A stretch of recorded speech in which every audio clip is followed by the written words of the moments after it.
मैं इस विषय का विश्वासी हूँ कि हमारी मनीषियों ने, स्वामी विवेकानंद जी हो, आचार्य रविंद्रनाथ टैगोर हो या श्री अरविंद हो, जो देश की सपना देखा, उसमें नई शिक्षा व्यवस्था आनी चाहिए। सभी ने अपना अपना विषयों में उल्लेख किया। जिनकी दृष्टि छोटा है ये बदलने के लिए बात कहते हैं। हम बदलने वाले लोग नहीं है, हम उसको बड़ा करने वाले लोग हैं। एनईपी बनी 2020 में। 3 साल में हम लोगों ने जो वादा किया था देश के सामने, और इसकी इम्प्लीमेंटेशन देश भर में इसी साल से, इसी एकेडमिक ईयर से शुरू भी कर दिए। पहला 5 foundational, next 3 preparatory, next 3 middle, आखिरी की 4 को हमने सेकेंडरी कहा है। Nothing is extra curricular now. हमारे लिए डिग्री जितना महत्वपूर्ण है उतनी ही महत्वपूर्ण कॉम्पिटेंसी है। बीजेपी एक राजनीतिक पार्टी केवल नहीं है, एक सामाजिक आंदोलन है। हम आज देश के हर एक गांव में है। हमारी नेतृत्व की स्वीकृति आज भारत की सर्वाधिक लोगों के अंदर है। आप जीते तो ईवीएम सही है, आप हारो तो ईवीएम नकली है। ये क्या तर्क है? मणिपुर में जो घटना हुई वो चिंताजनक विषय, वो नहीं होनी चाहिए था। देखिए, पार्लियामेंट के दोनों सदनों में कौन डर रहा है ये रोज दिख रहा है। कल मेरे विभाग के 4 प्रश्न थे राज्यसभा में। 3 प्रश्नकर्ता विपक्ष के मित्र थे, उन्होंने उपस्थित रहते हुए भी प्रश्न नहीं पूछा, तो इसको क्या कहा जाएगा? चर्चा से कौन भाग रहे हैं? मैं जोर से नहीं बोलता हूँ, उसके अर्थ ये नहीं कि मैं मेरे परिचय के बारे में कॉन्शियस नहीं हूँ। इंटॉलरेंस, इंडिफरेंस कतई स्वीकार्य नहीं है कोई भी इंस्टीट्यूशन में किसी के द्वारा।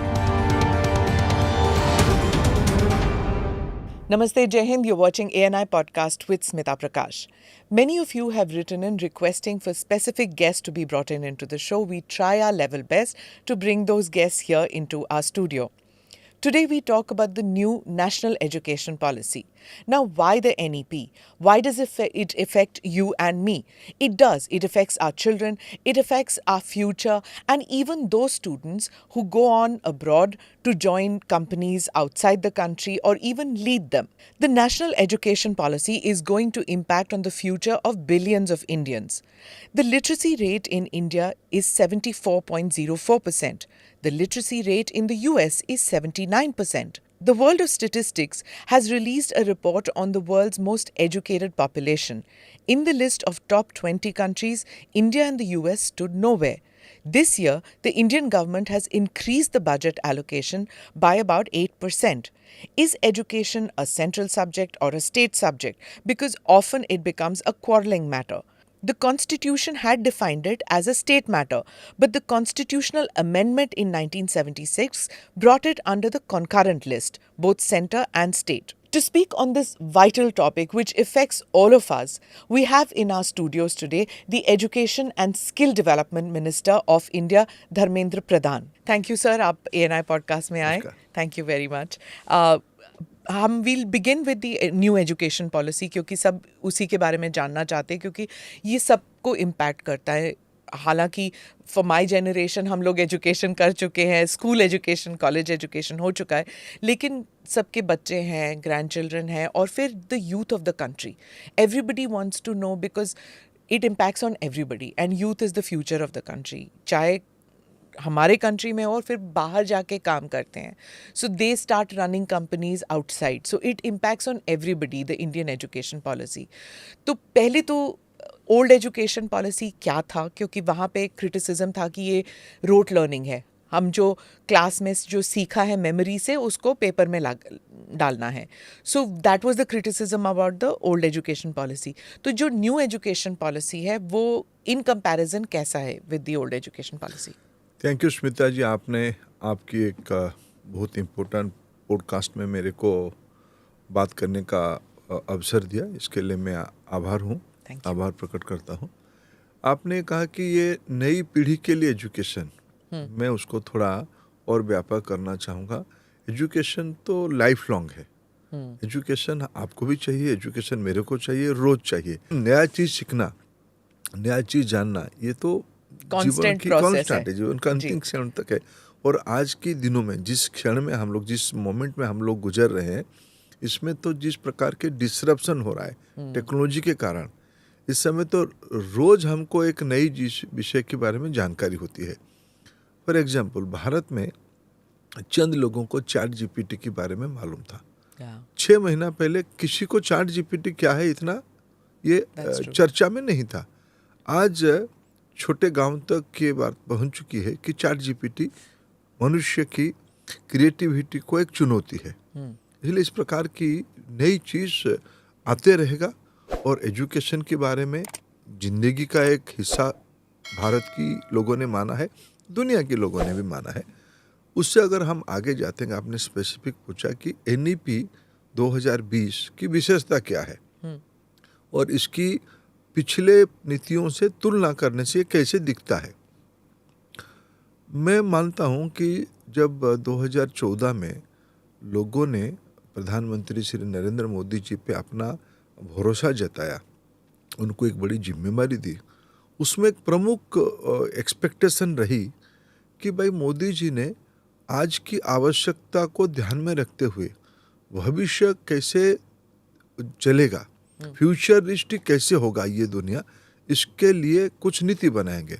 और प्राइम मिनिस्टर मोदी जी ने ये पहला निर्णय किया, इंफ्रास्ट्रक्चर का तो डेवलपमेंट किया जाएगा, हेल्थ केयर सिस्टम की डेवलप किया जाएगा, लोगों की एम्प्लॉयमेंट की नई सृजन किया जाएगा, लेकिन उससे सबसे ऊपर उन्होंने महत्व दिया ये सारा चीज़ों की ट्रांसफॉर्मेटिव पाथवे तब बन पाएगा जब हम एजुकेशन की मौजूदा व्यवस्था में एक अमूलचूल परिवर्तन करें।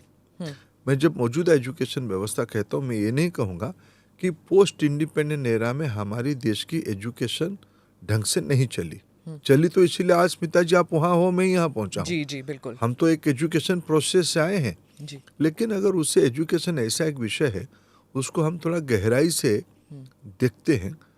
अगर मैं बहुत रिसेंट पास्ट की हिस्ट्री को अनुध्यान करता हूँ, तिलक जी ने, बाल गंगाधर तिलक जी ने कहा है, उपनिषद की आयु जो कहा जाता है दुनिया की सबसे पुराना टेक्स्ट बुक है, टेस्टामेंट है, ग्रंथ है, उसकी आयु 8 से 10,000 साल है।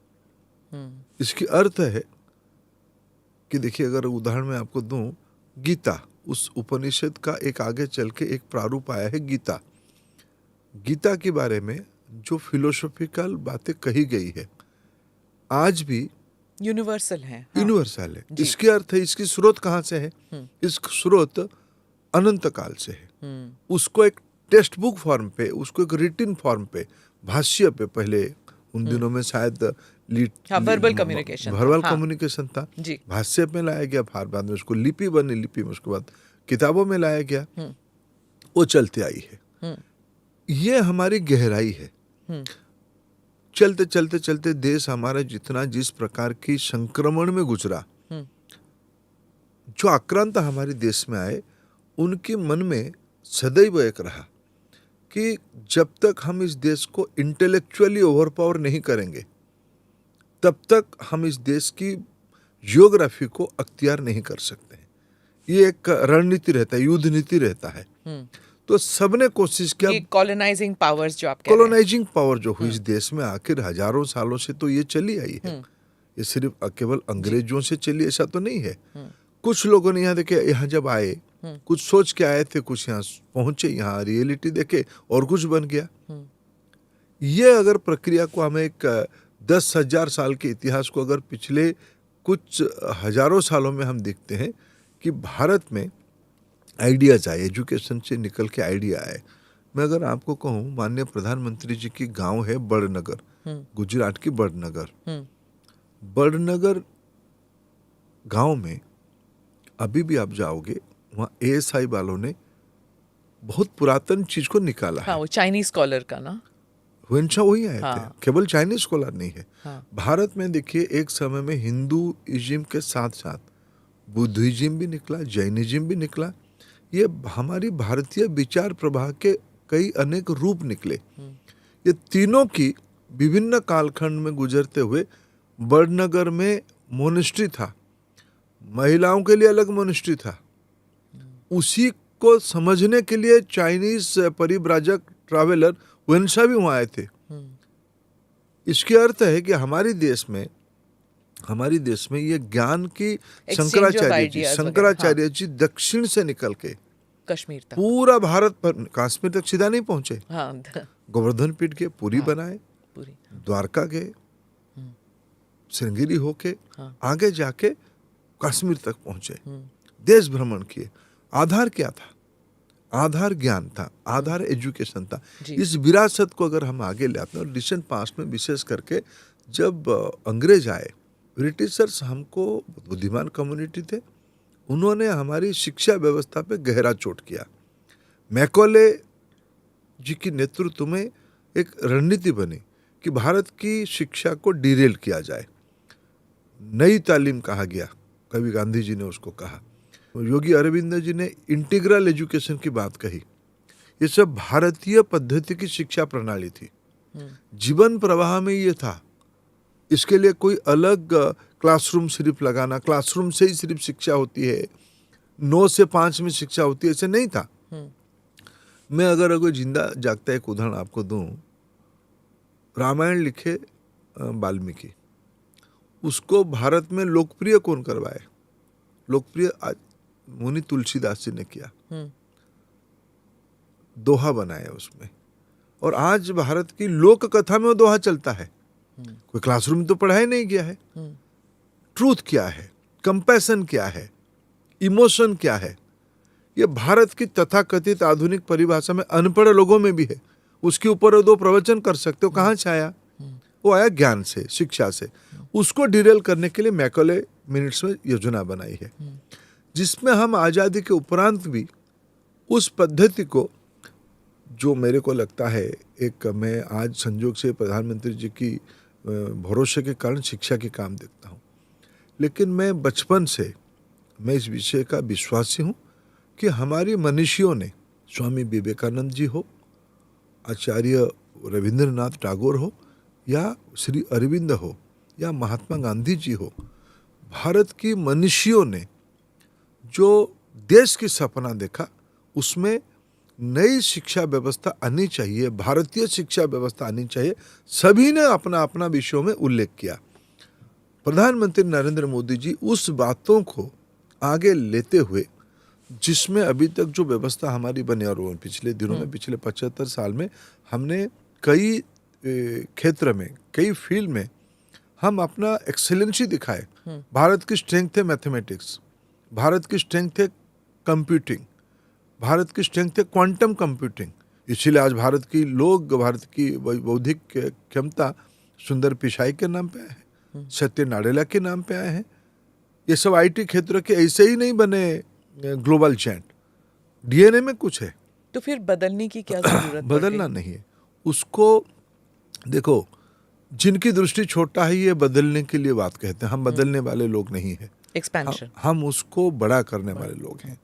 उसको कॉन्टेक्चुअलाइज करना, उसको काल बाह्य ना होने देना, उसको प्रेजेंट चैलेंजेस और फ्यूचर को देखते हुए हमने योजना बनानी।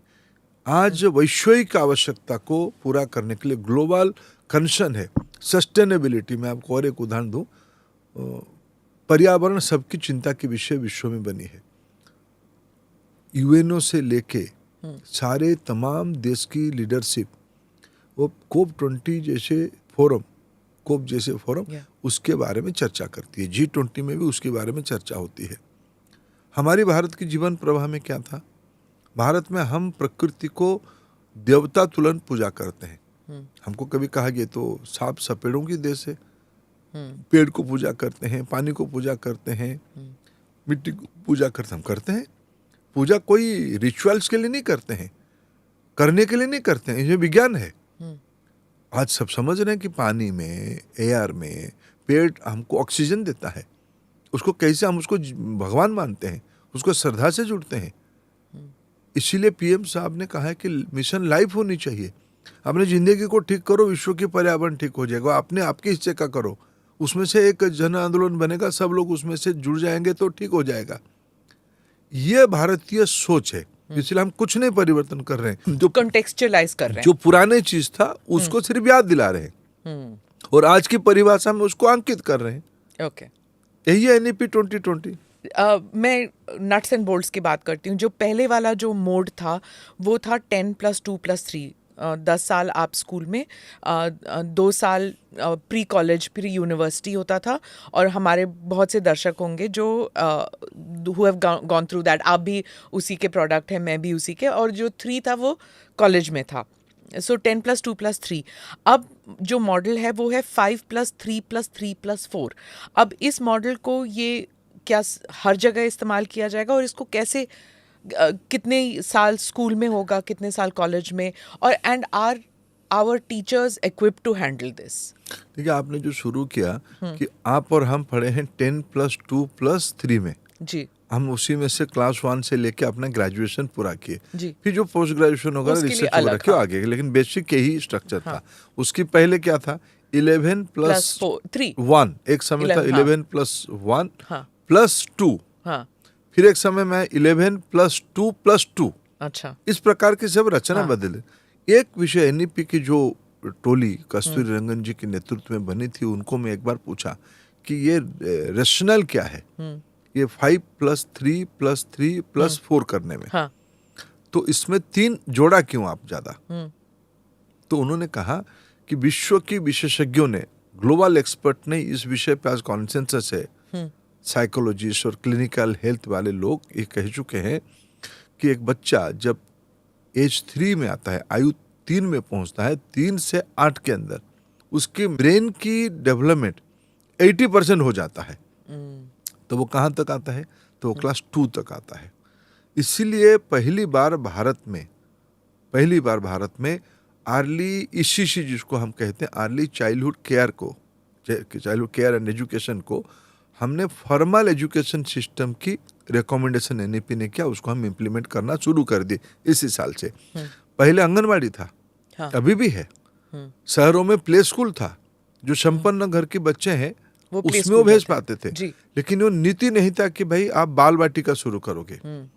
आंगनवाड़ी बड़े सफलता के साथ देश में आज काम कर पर रही है, वो लाखों की चाइल्ड संख्या केयर में, था ज्यादातर। लेकिन न्यूट्रिशन था। हाँ। चाइल्ड केयर यानी न्यूट्रिशन था। न्यूट्रिशन, हाँ। वो सही काम कर रहा है आज। हाँ। सरकार की प्राथमिकता में न्यूट्रिशन एक प्रायोरिटी है। हाँ। लेकिन उसको शिक्षा भी देना पड़ेगा। शिक्षा बॉर्डनस ना हो, बोझिला ना हो। हाँ। स्कूल जाना, लेकिन उसमें से कोई परीक्षा नहीं होगा। हाँ। और हमारी घरों में संस्कार क्या था?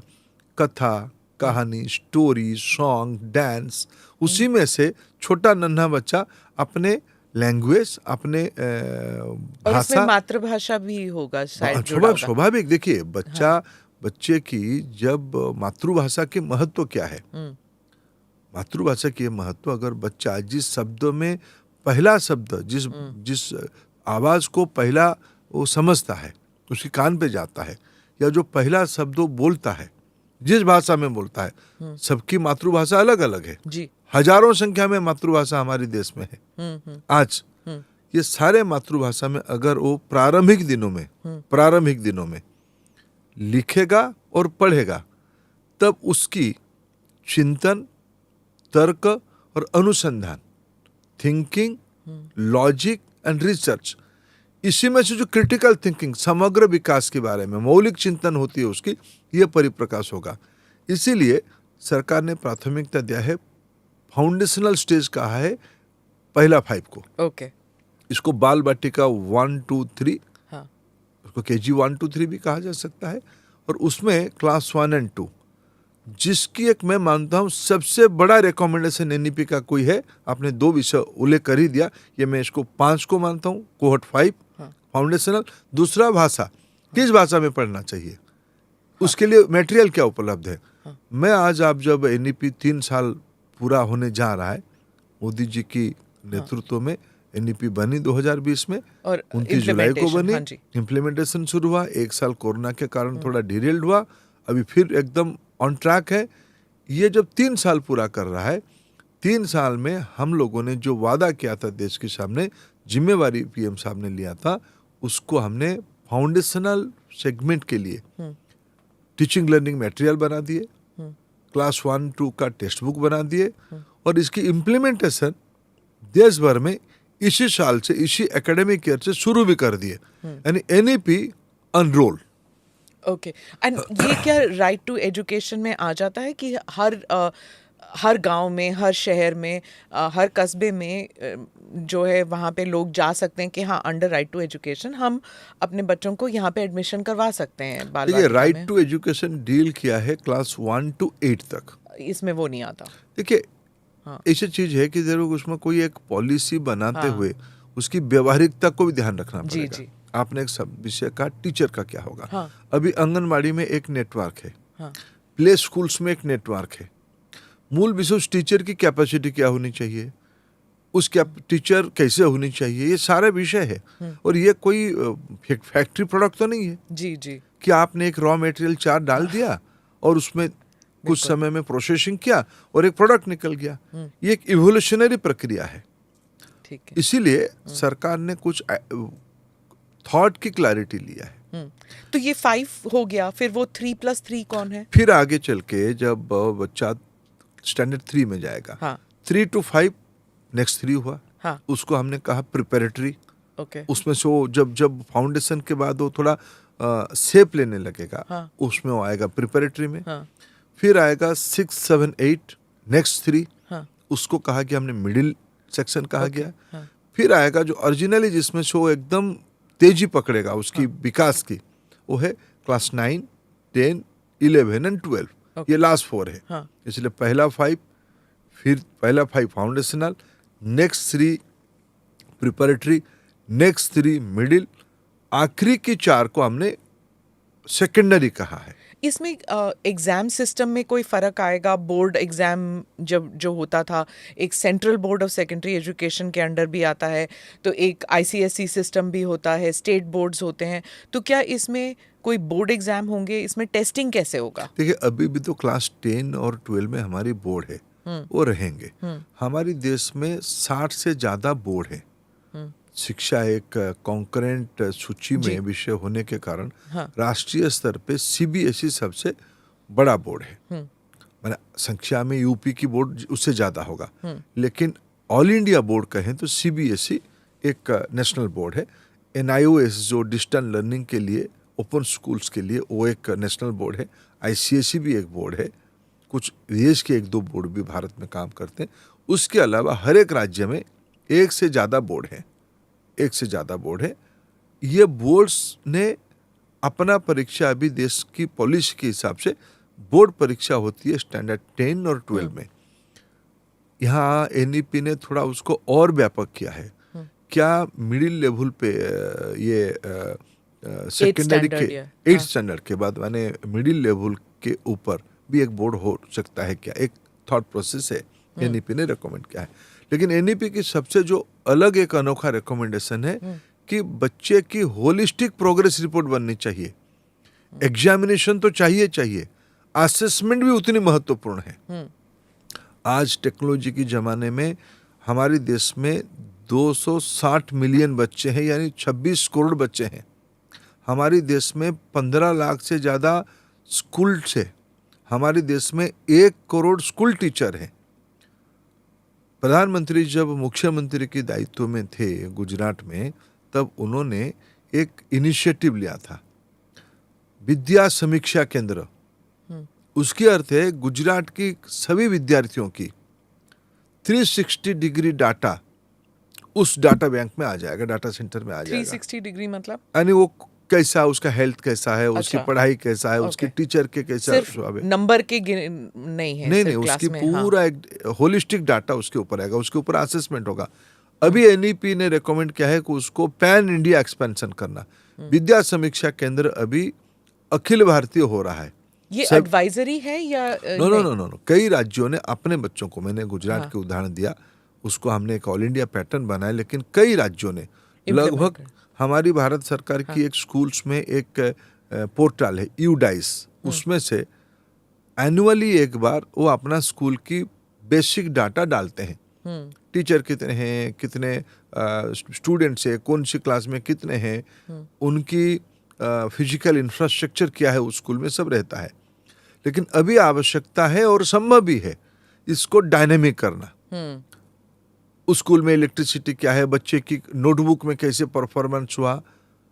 एक स्कूल की मान लो मैथमेटिक्स की टीचर अच्छा है, उसमें असेसमेंट होती है कि मैथमेटिक्स में फलाना क्लास की 8th स्टैंडर्ड के बच्चे अच्छे कर रहे हैं, तो उस अगर एक डाटा पॉइंट से एक असेसमेंट बनती है तो शायद उस टीचर को हम सारे क्लास में कैसे इकट्ठा पढ़ा पाए, या उस बाकी टीचरों तो को। ये अपने आप ही डालते हैं वो, कि क्या कोई सेंटर से जाता है नहीं, टेस्ट करने के लिए? एक एग्रीड प्रैक्टिस है, कई सालों से एग्रीड प्रैक्टिस है, उसको यूडाइस एक एग्रीड प्रैक्टिस है।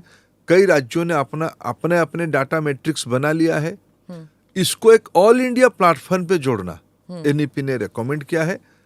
इसकी नाम होगा विद्या समीक्षा केंद्र, उसमें से असेसमेंट होगी, एग्जामिनेशन एंड असेसमेंट, उसके ऊपर एक होलिस्टिक प्रोग्रेस रिपोर्ट।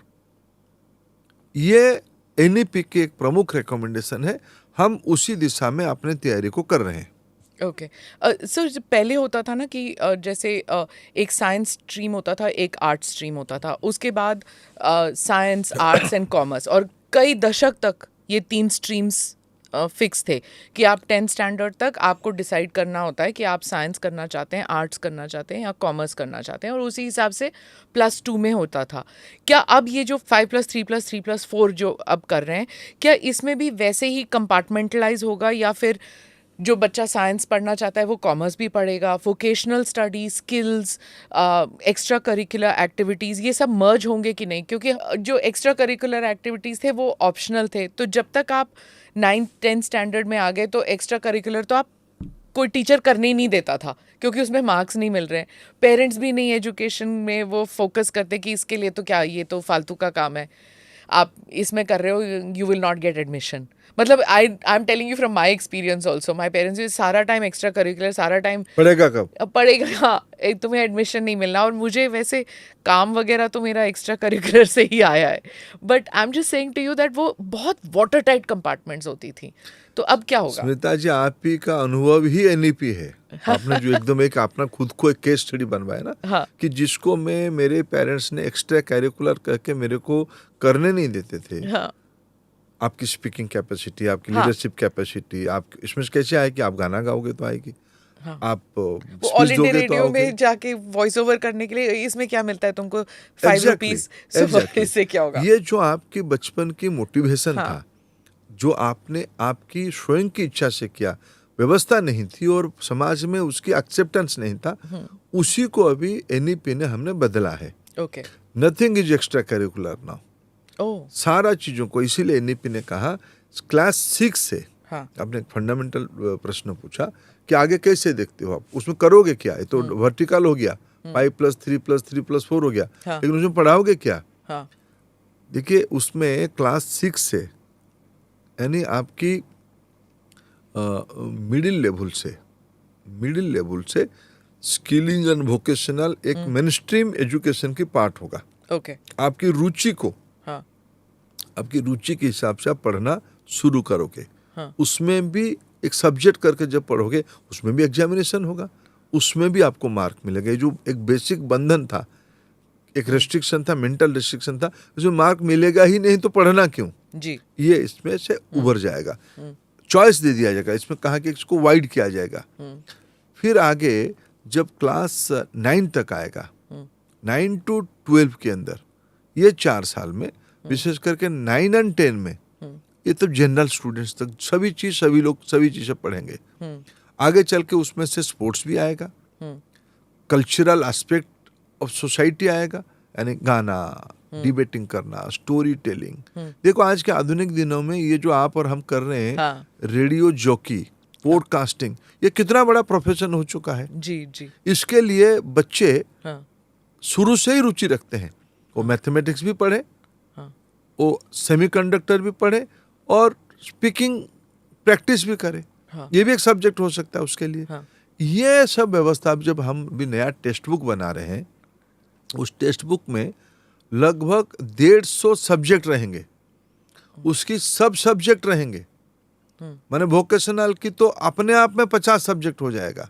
पर सर, ये इतने सब्जेक्ट्स तो और इतने ऑप्शंस, आइडियल वर्ल्ड में तो इट इज़ परफेक्ट, पर ये शहरों तक भी अगर सिर्फ शहरों तक सीमित रहेगा, अगर सिर्फ टियर 1 सिटीज में सीमित रहेगा, अभी भी आप देख लीजिए नहीं थोड़ा नहीं सा नहीं सर, रूरल एरिया में जाएंगे तो टेक्नोलॉजी एंड स्किल्स इसमें कितना फर्क हो नहीं जाता है। देखो स्मिता जी, मैं बड़ा नम्रता से इस विषय में आपसे असहमत करूंगा। ये स्थिति बदल रही है। ओके। देखो भारत में क्या हो रहा है, अभी कोरोना के दिनों में एक असेसमेंट है, ये लर्निंग लॉस में हम कहाँ खड़े हो रहे हैं। एक प्रथम करके जो देश की एक विश्वसनीय सामाजिक संगठन है, उनकी एक असेसमेंट रिपोर्ट आई, उसमें निकाला भारत की 60, मैं 2 साल पहले की रिपोर्ट के बारे में उल्लेख कर रहा हूँ, 67% घरों में स्मार्टफोन उपलब्ध है। कल मेरे को मेटा के ग्लोबल प्रेसिडेंट आए थे, ग्लोबल पॉलिसी प्रेसिडेंट आए थे, उन्होंने मेरे को एक जानकारी दी कि भारत में अभी लगभग unique consumer of Meta company, कोई फेसबुक में है, कोई व्हाट्सएप में है, कोई इंस्टा में है, इनमें से तीनों में अगर तीनों मिला तो लगभग 150 करोड़ है। हमारे आबादी तो ऊपर है, लेकिन कई लोग मल्टीपल यूजर है। कम से कम 75 से 80 करोड़ सिटीजन स्मार्टफोन और टेक्नोलॉजी के साथ जुड़ चुके हैं। आने वाले दिनों में क्लासरूम हमारे हाथ में रहने वाला गैजेट के ऊपर आ जाएगा। स्किलिंग उस गैजेट से हमको मिलने लगेगा। और मैं आपके पास तो 100 एग्जाम्पल बता सकता हूँ, देश की ग्रामीण इलाका, देश की ट्राइबल्स, देश की अत्यंत वंचित वर्ग के लोग टेक्नोलॉजी के माध्यम से खुद को कैसे एम्पावर किए हैं। उसकी सबसे बड़ा उदाहरण है आज देश की डिजिटल सोशल इंफ्रास्ट्रक्चर। ये जो आज देश की बन चुकी है, इसलिए हम विश्व की 100 रुपया की अगर डिजिटल ट्रांजैक्शन होती है तो 46 रुपीस भारत में केवल होती है। इसीलिए आने वाले दिनों में जो ये सारा विषय भी सब जगह पे सब नहीं होगा। एक जिले में एक निर्दिष्ट प्रकार की इकोनॉमी है, कुछ कन्वेंशनल इकोनॉमी है, एग्रीकल्चर डिस्ट्रिक्ट है, फूड प्रोसेसिंग यूनिट है, वहाँ डायरी है, वहाँ कोई बड़े कारखाना लगे हैं या बड़े प्रोजेक्ट आने वाला है। स्किल्स और वोकेशनल एजुकेशन को उस ढंग से ही ओरिएंटेशन दिया जाएगा। ये फ्लेक्सिबिलिटी अभी हमने बोर्ड्स को और स्कूल्स के हाथ में दे रहे हैं। पढ़ाई और कमाई, कॉम्पिटेंसी एंड डिग्री, लिंक करने के दो विपरीत दिशा में नहीं है। प्रधानमंत्री जी ने तो ये भी प्रेडिक्ट किया है, हमारे लिए डिग्री जितना महत्वपूर्ण है उतनी ही महत्वपूर्ण कॉम्पिटेंसी है। और कॉम्पिटेंसी बढ़ाने के लिए आयु, जैसे हमने शुरू में कहा, सिर्फ कॉलेज और स्कूल गोइंग स्टूडेंट्स के लिए नहीं है। भारत में लगभग 50 करोड़ वर्कफोर्स है, 30 करोड़ स्टूडेंट है। ये 80 करोड़ लोगों की कॉम्पिटेंसी बढ़ाने के दायित्व भारत सरकार की शिक्षा और स्किल विभाग की है। पॉलिसी के लेवल पे राज्यों की दायित्व है, इंडस्ट्री की दायित्व है। ये सारा विषय एनईपी में एनविजन किया गया है। और आने वाले दिनों में देश में अगर हमको $5 ट्रिलियन इकोनॉमी बननी है, और जो प्रधानमंत्री जी ने कहा कि आने वाले 5 साल में हम विश्व की 3 नंबर की इकोनॉमी बनेंगे, तो उसी का पहला आवश्यकता है देश की नॉलेज लेवल को एक मैसिव हैंड होल्डिंग करके अपग्रेड करना पड़ेगा। आप एजुकेशन और स्किल की बात कर रहे हैं, लाइक एवरीबडी नोज की स्किल डेवलपमेंट भी आपका पोर्टफोलियो है। इसमें क्या हो रहा है कि according to one report, India has about 2 million graduates and 500,000 post graduates who are unemployed in the country. 47% graduates in India are not suitable for any industry role. तो यही बात चल रही थी कि जब आप everybody has like even to tier 2 level और रूरल एरिया में भी जब स्मार्टफोन आ गया तो imparting skill should not be a problem. Impart कर सकते हैं, लेकिन अगर वो स्किल्ड लेबर फोर्स को नौकरी नहीं मिल रही तो फिर देर इज़ अ डिस्कनेक्ट। वो बहुत से लोग सोचेंगे हम ये स्किल क्यों लें, हम क्यों टेक्सटाइल इंडस्ट्री में काम सीखें, क्योंकि जब टेक्सटाइल इंडस्ट्री ही नहीं है, we'll have to leave the state and go. Tamil Nadu की बात कर रही हूँ शायद। If we want to leave from here and we have to leave the state, then what is the point in getting skilled from here जब industry नहीं? देखिए mobility ना, वर्कफोर्स मोबिलिटी ये कई नई चीज नहीं है। आपको मैं बताऊं, गुजरात के कुछ इलाका में हम सभी की धारणा है कि हमारे भारतीय मूल के लोग, मेरा तो व्यक्तिगत धारणा था, भारतीय मूल के लोग कॉलोनी के कारण शायद अफ्रीका भी कॉलोनी रहा। हम्म, हमारी उसी कॉलोनी के कारण, कॉलोनियल रूल्स के कारण उन दिनों में भारतीय मूल के लोग अफ्रीकी देशों में गए हैं। गुजरात के कुछ इलाका में लोग 700-800 साल पहले इधर से गए थे, उधर से आए थे।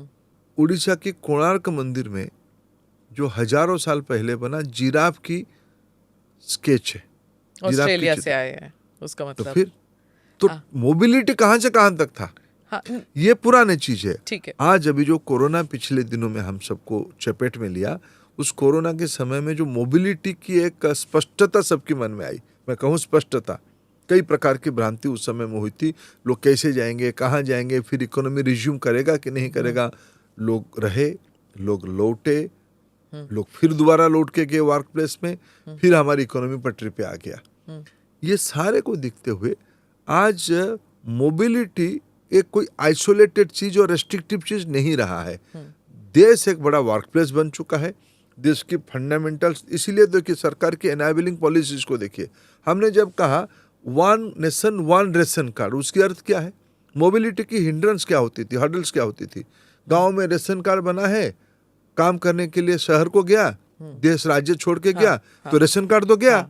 अभी हमने पॉलिसी बनाया टेक्नोलॉजी के कारण मोबिलिटी करेगा। गांव की एक छत्तीसगढ़ की गांव में भी चावल लेगा, आधे चावल तमिलनाडु की अपने वर्क प्लेस में भी चावल लेगा, ये संभव है। तो अगर कोई एजुकेशन तमिलनाडु में हुआ है, स्टेट बोर्ड के अंडर हुआ है, तो अगर वो ही हैज लर्नड और she has learned the first foundational years in Tamil और वो हिंदी नहीं बोल सकता, तो क्या वो स्किल का जो कार्ड उसको मिलेगा, क्या वो उत्तर प्रदेश में या हरियाणा में उसको नौकरी मिल जाएगी?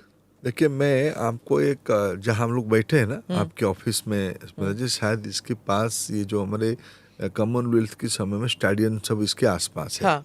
यहाँ एक आपकी ऑफिस के सामने एक आर्क है, अरे मोती बाग के पीछे लीला एक आर्क है।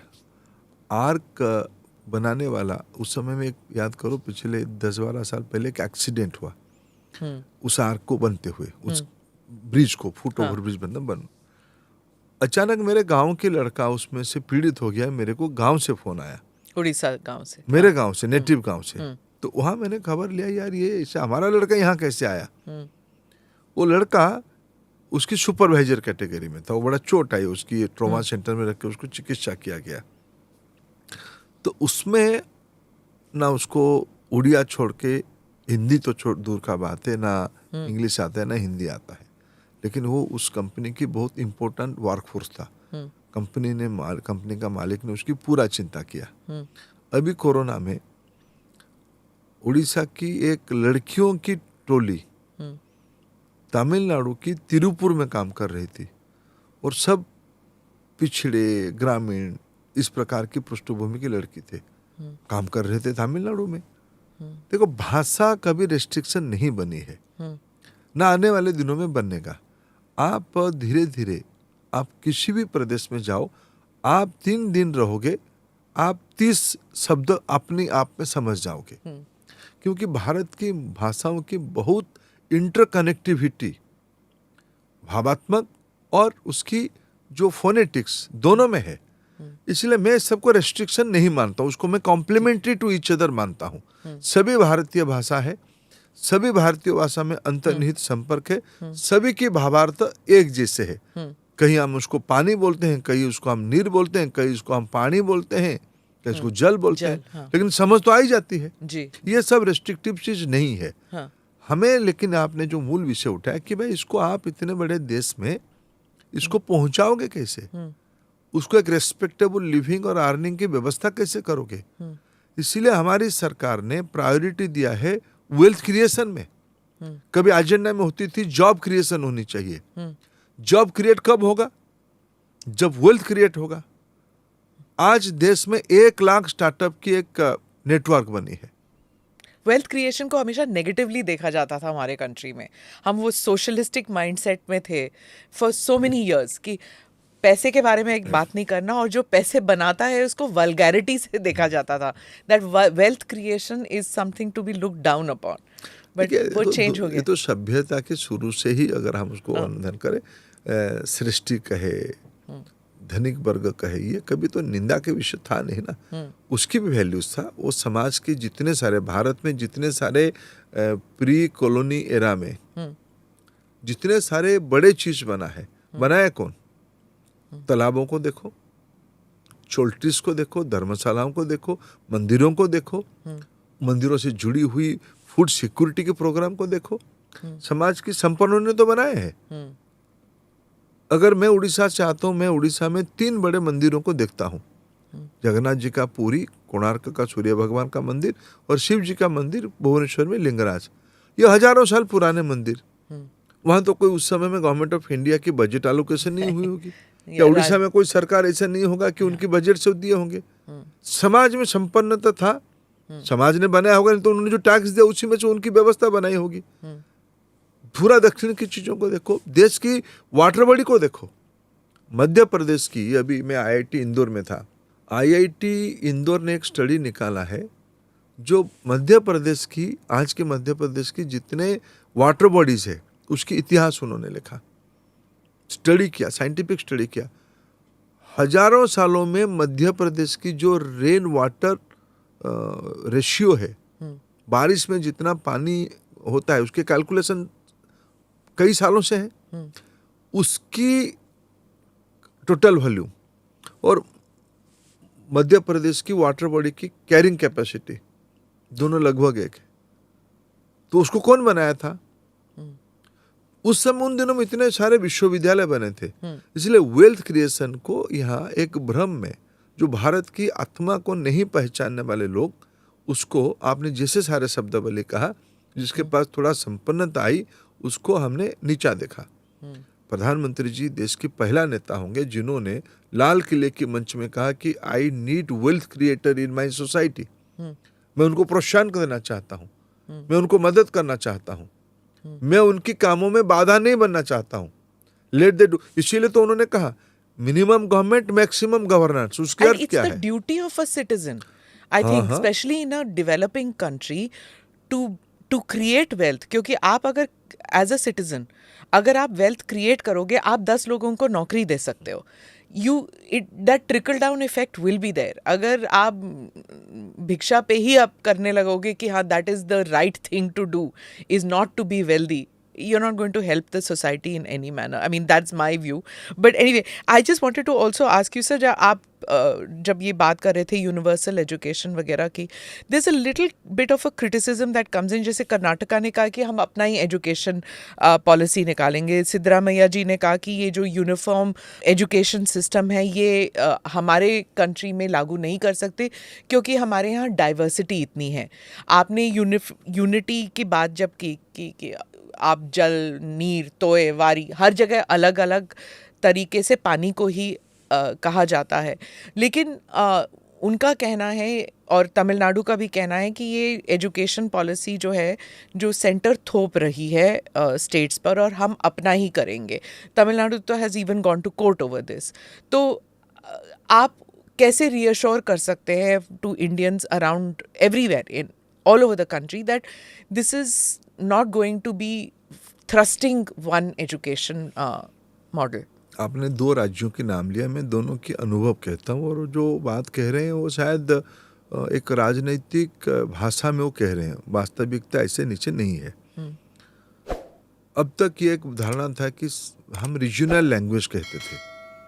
प्रधानमंत्री जी ने आके कहा हमारे देश में कोई रीजनल लैंग्वेज नहीं है, all are equal and all are national language, be it Tamil, be it Kannada, be it Udiya, be it Bengali, be it Punjabi, be it Gujarati, be it Marathi, be it Hindi, all are national language. उन्होंने काशी में तमिल संगमम आयोजन करवाया, Tamil cultural link Tamil और काशी की री invent किया। भाषा की कभी हमने किसी को, हमारी सरकार की पॉलिसी है और एनईपी उसको ही कह रहा है ऑल लैंग्वेज आर इक्वल। उसी को अगर आगे हम एक स्टेप कहे, क्या सिद्धरामैया जी, मोदी जी कहते हैं कन्नड़ भाषा उतना ही महत्वपूर्ण है और कन्नड़ भाषा में ही प्रारंभिक दिनों में पढ़ाया जाए। सिद्धरामैया जी उसी को आपत्ति कर रहे हैं। अगर मोदी जी कहते हैं कि भारतीय परंपरा में ही पढ़ाना चाहिए एनईपी, उसी का नाम है एनईपी। तो कर्नाटक की जो स्टोरी है, मोरल्स है, वो कर्नाटक की होगी, ये एनईपी ने कहा है।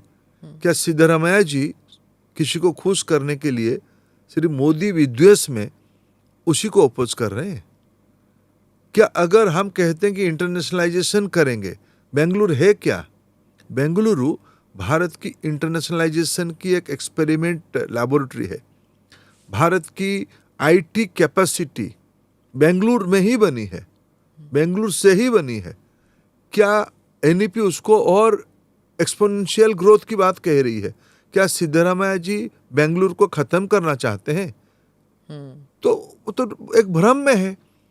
गाली देना अलग, मोदी जी को आपको राजनीतिक विद्वेष है, गाली दो, लेकिन आपका कोई अधिकार नहीं, आपको कोई सुनने वाला नहीं, कोई मानने वाला नहीं, और आपके अधिकारी भी मानेंगे कि आप रिग्रेसिव स्टेप लोगे। ये कहो कर्नाटक की बात है।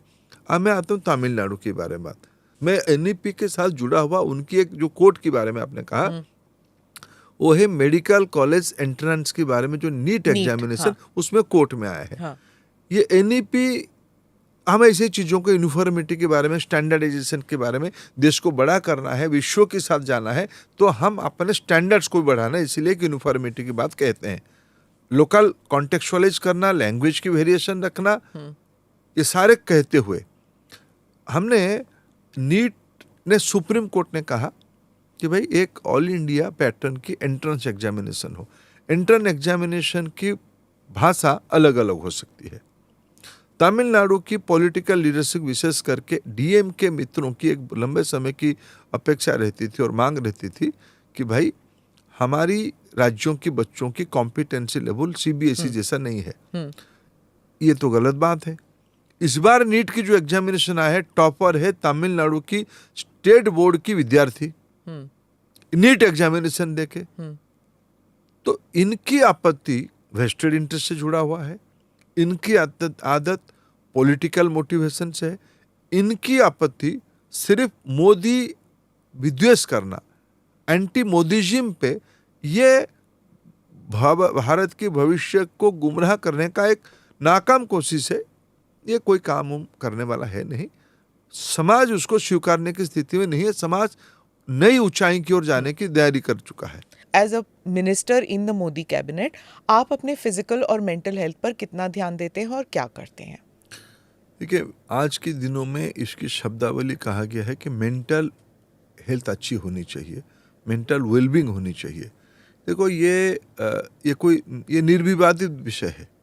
कभी कभी उसमें से एक धैर्य से जब थोड़ा उल्टा कभी घटना हम देखते हैं, बड़ा सबको कष्ट देता है।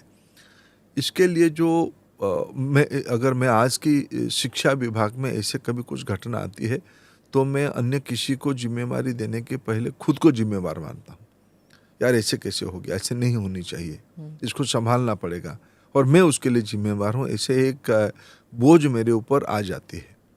ये एक सामाजिक विषय है। जैसे ये आईआईटी के स्टूडेंट्स हो जाए, कोटा स्टूडेंट्स, वही मैं कह रहा हूँ। जो देखिए, कोई भी एक नन्ही कली जब मुरझ जाता है, कभी बंद हो जाता है, बड़ा कष्ट देता है। ये नहीं होनी चाहिए।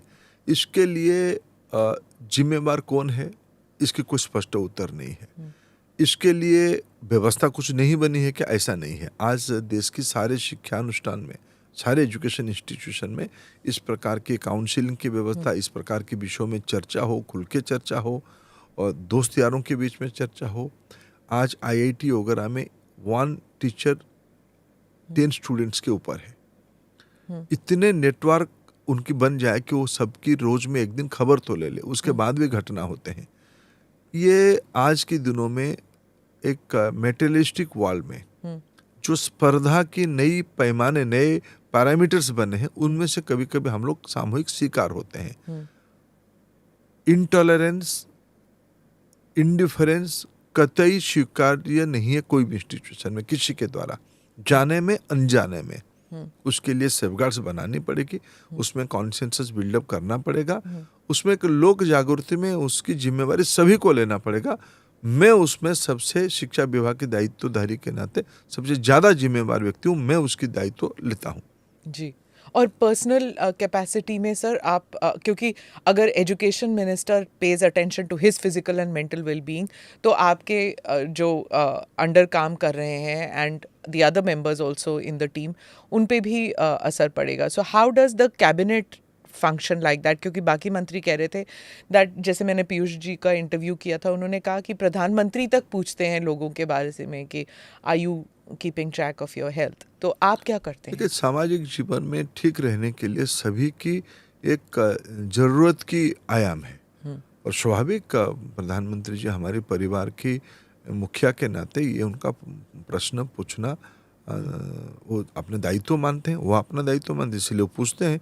सबको अच्छा लगता है, सब लोग कोशिश करते हैं. लेकिन उसके अलावा ये फिट इंडिया ऑल देखिए, दिस ये इज इस पार्ट ऑफ विषय को दैट. देखो, इसको ऐसे मत जोड़ो चीजों को. मेरे को जैसे मेरे कुछ एक दिनचर्या है, उसको मेरे को करना पड़ेगा. ये मेरे को खुद को मानसिक और शारीरिक रूप में ठीक रखने के लिए मेरे को ही करना पड़ेगा. ये सिर्फ कोई फिट इंडिया में आएगा. फिट इंडिया तो एक जन आंदोलन है, कार्यक्रम है, जी. सबको उसमें से लगनी चाहिए. लेकिन हम खुद कोशिश करते हैं, ये तपस्या है. जिसे आज मेरा व्यायाम नहीं हो पाया. ये सारा विषय को रोज उसको याद करके प्रैक्टिस करना. Practice makes man perfect. उसकी कोई शॉर्टकट नहीं है, रोज उसको करना पड़ेगा. सर, अब मैं ओडिशा पॉलिटिक्स के बारे में बात करती हूँ. आप you are a second generation political leader. आपके पिताजी वाजपेयी जी के कैबिनेट में थे. At what point of time did you feel that politics is the way to go, और क्यों आए पॉलिटिक्स में आप? देखिए, मैं बचपन से ही सामाजिक जीवन में हूँ. जब मैं कॉलेज आया, मैं 11वीं में आया, तब से मैं एबीवीपी के एक्टिविस्ट हूँ. तब से मैं ये काम करते आया हूँ. ये बात सही है, मेरे पिताजी भी अटल जी की सरकार में काम कर रहे थे, राजनीति में भी थे, लेकिन वो भी सक्रिय राजनीति में नहीं है. और मैं अभी लंबे समय हो गया मैं भी उस काम पे हूँ. मैं 83 में कॉलेज आया, +2 पढ़ने आया, और 83 और 2023 हिसाब करे तो मैं भी बचपन से इस काम को करते आया हूँ. लेकिन you burst into the seen in 2014 कि ये प्रधानमंत्री के उज्ज्वला मैन है, he is the Ujjwala person. वो एक आपके साथ एक जुड़ गया, दैट उज्ज्वला योजना. तो उसके बारे में कुछ बताएंगे? देखिए, जब मैं आपको एक बात को याद दिलाना चाहूँगा, चुनाव के पहले 14 के पहले जब 13 में प्रधानमंत्री जी देश की विभिन्न हिस्से में जाते थे, एक बात कहते थे कि हमें लड़ना किससे है, हमें इस देश की गरीबी से ही लड़ना है. देश की जिंदगी को बदलना ही है, देश की जिंदगी, आम लोगों की जिंदगी में खुशहाली लाना है. इसलिए उन्होंने एक शब्द कहा था, सबका साथ, सबका विकास, सबका विश्वास, सबके लिए प्रयास करना. ये उन्होंने एक फिलोसफी दिया था. और जब वो पहले दिन चुन के आए और एनडीए ने उनको अपना नेता चयन किया सेंट्रल हॉल में, उनका पहला भाषण में क्या था कि मेरे सरकार देश की गरीबों के लिए, देश की महिलाओं के लिए, देश की युवाओं के लिए, देश की वंचित वर्गों के लिए समर्पित है, दलितों के लिए समर्पित है, जनजाति के लिए समर्पित है. ये सिर्फ एक स्लोगन नहीं था हम लोगों के लिए, ये एक शब्द नहीं था, ये एक मंत्र था, एक फिलोसफी था, एक पाथवे था. सभी विभागों ने जब अपना अपना काम शुरू किया कमिटमेंट के हिसाब से, गरीब कल्याण करना है, कल्याणकारी राज्य खड़ा करना है, ये प्रधानमंत्री जी का फिलोसफी है. देश उसी पे उनको भरोसा किया है. सभी विभाग ने अपने अपने कामों में जुटे. तो मेरे को जो दायित्व मिला था उसमें हमको अचानक समीक्षा करते हुए ध्यान में आया कि तो देश की एक बहुत बड़ा पब्लिक डिस्ट्रीब्यूशन सिस्टम संभालने वाला, पीडीएस संभालने वाला विभाग है एलपीजी डिपार्टमेंट. हम देश में तब जेन्युइन कस्टमर 13-14 करोड़ थे, लेकिन उनमें से घोस्ट कंज्यूमर भी लगभग 3 करोड़ थे. घोस्ट मतलब? यानी नियम है कि एक घर में एक कनेक्शन जाएगा. हाँ, गैस कनेक्शन, एक कनेक्शन एक घर में जाएगा. ये व्यवस्था था. हाँ. लेकिन लोगों ने गैस सब्सिडी उसमें रहने के कारण लोगों ने अपने दूसरे तीसरे नामों में उन्होंने एक हाउस होल्ड के नाम पे 3-4 कनेक्शन भी रखे थे कुछ लोग, और वो उसको फिर बेच रहे थे, क्या कर रहे थे उसको? फिर उसको मार्केट में बेच ओके। रहे थे। हाँ। इसके कारण सरकार की काफी नुकसान होती थी। पिलफरेज हो गया फिर ना। तो शुरुआत में प्रधानमंत्री जी एक दायित्व दिया हम लोगों को, हाँ। इसको टेक्नोलॉजी के साथ जोड़ दो। एक कंज्यूमर नंबर है आपका एलपीजी का, एक उसकी बैंक अकाउंट होगा, हाँ। और उसको पूछ के उसकी स्वेच्छा से आधार का नंबर जोड़ दो। हाँ। स्मिता जी 3 करोड़ घोस्ट कंज्यूमर ओके। निकल गए। फिर प्रधानमंत्री जी ने देश को अपील किया, जो लोग सब्सिडी नहीं लेना चाहिए वो लोग नहीं ले, गिव इट अप करो। 1 करोड़ से ज्यादा लोग गिव इट अप किए। तो फिर जो बचत हुई उसमें योजना बनी और अपने मेन बजट से भी पैसा आया कि जिनके घर में भारत में 5 लाख महिलाओं की प्रति वर्ष जिंदगी समाप्त होती थी डोमेस्टिक पॉल्यूशन के कारण, उपले, लकड़ी, केरोसिन ऑयल, अन्य प्रदूषणकारी कुकिंग फ्यूल के कारण पता नहीं चलता था। खाना तो बनाना ही रोज, कितने समय जाता था कुकिंग मटेरियल को जुगाड़ करने में, बारिशों में अलग कष्ट, प्रदूषण, समय, इसको ध्यान में रखते हुए प्रधानमंत्री जी की खुद की गरीबी जिंदगी जीने के कारण उनका एक अनुभव था। उन्होंने कहा कि इन माओं के बारे में चिंता करो। उसी में से प्रधानमंत्री उज्ज्वला योजना की कल्पना हुई, नीति बनी, बजट की एलोकेशन आई, क्रियान्वयन हमने किया।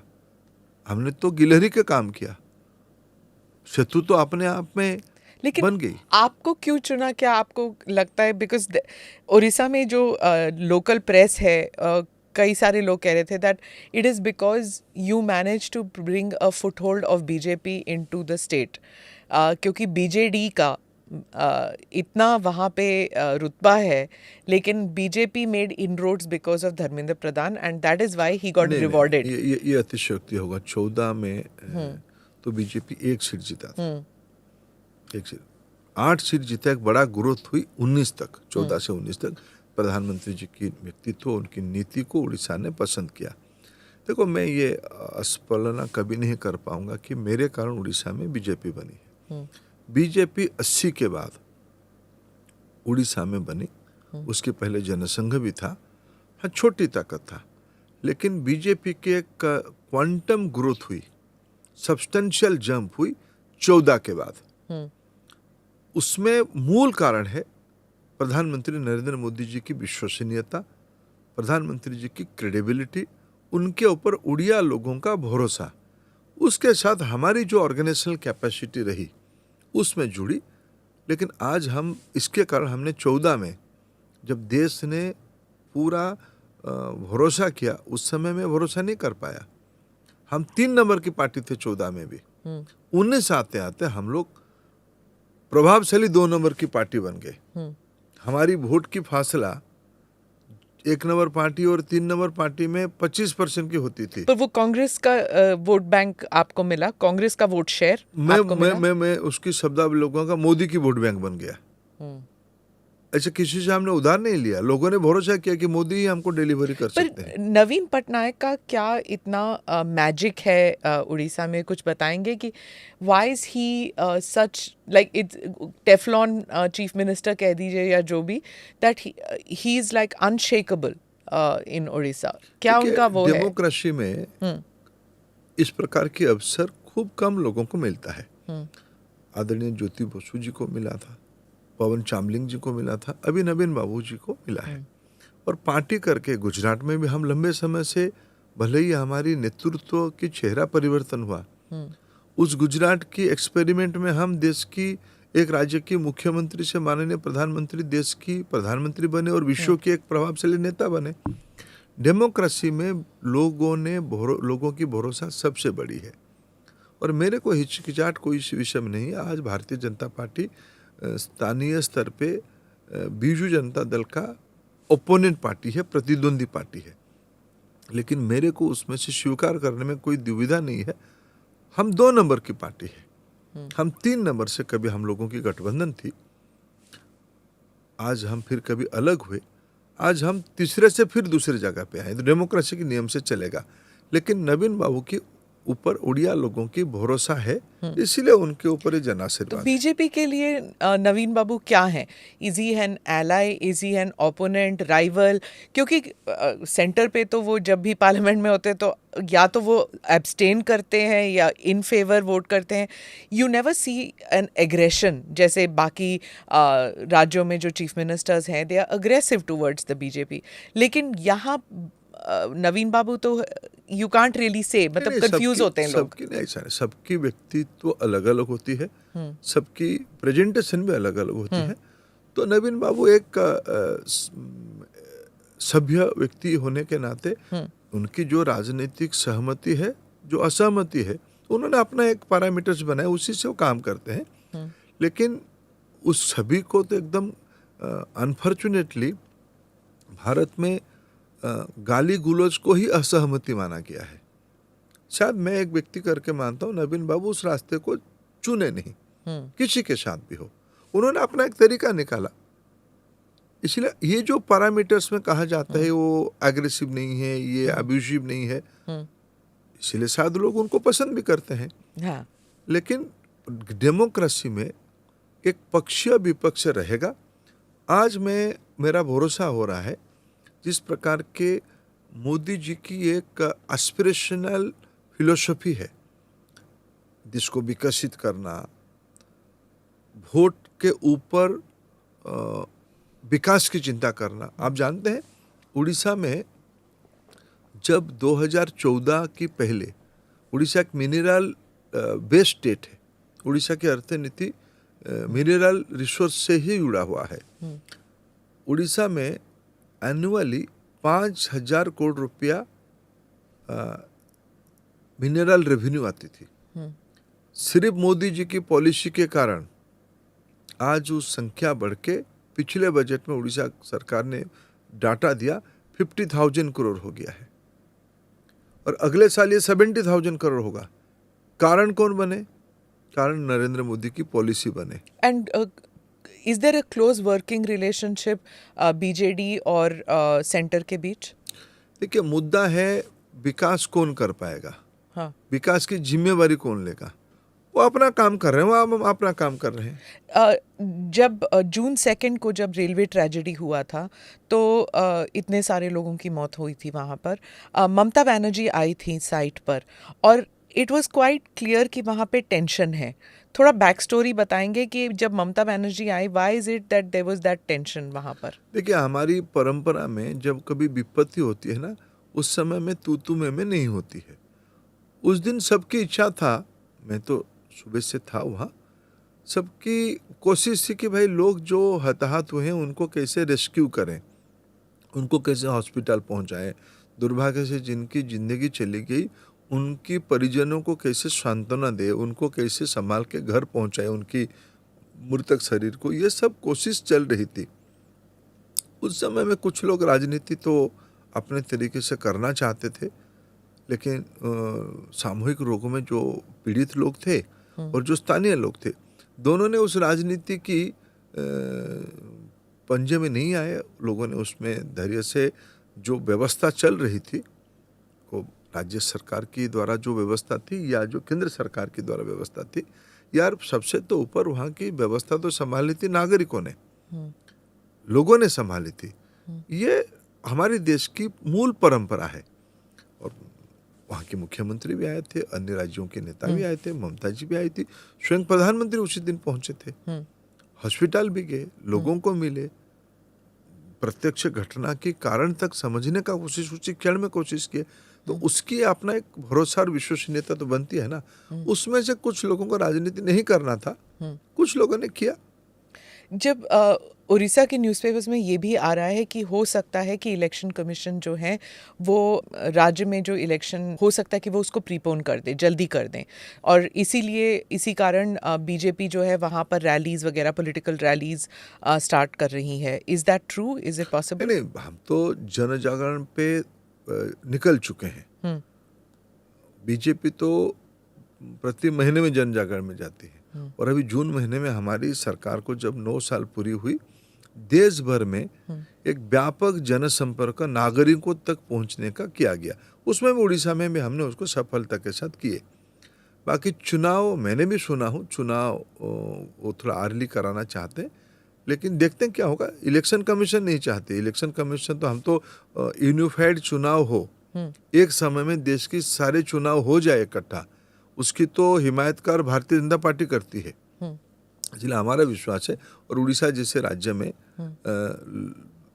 कम अंतराल में 2-2 बार चुनाव करना उड़ीसा के नागरिकों के हित में नहीं है। आफ्टरऑल पैसा खर्चा तो होगा, देश राज्य की खर्चा होगा, टैक्स पेयर की पैसा खर्चा होगा। 3 महीने के बाद वो तो चुनाव क्यों अलग क्यों कराएगा? नहीं करने चाहिए। देखेंगे क्या होता है। जी, बीजेपी का जो फुटप्रिंट है साउथ में अब कर्नाटका के बाद बिल्कुल नहीं है, एटलीस्ट स्टेट लेवल पर। सेंटर पे तो अभी पता लगेगा 2024 में।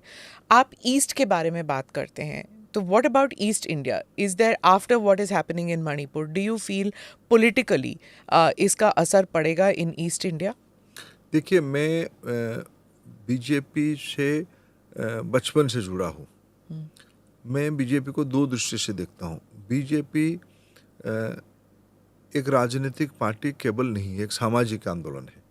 आज दुनिया की सबसे प्रभावशाली सामाजिक और राजनीतिक संगठन की रूप ले चुकी है।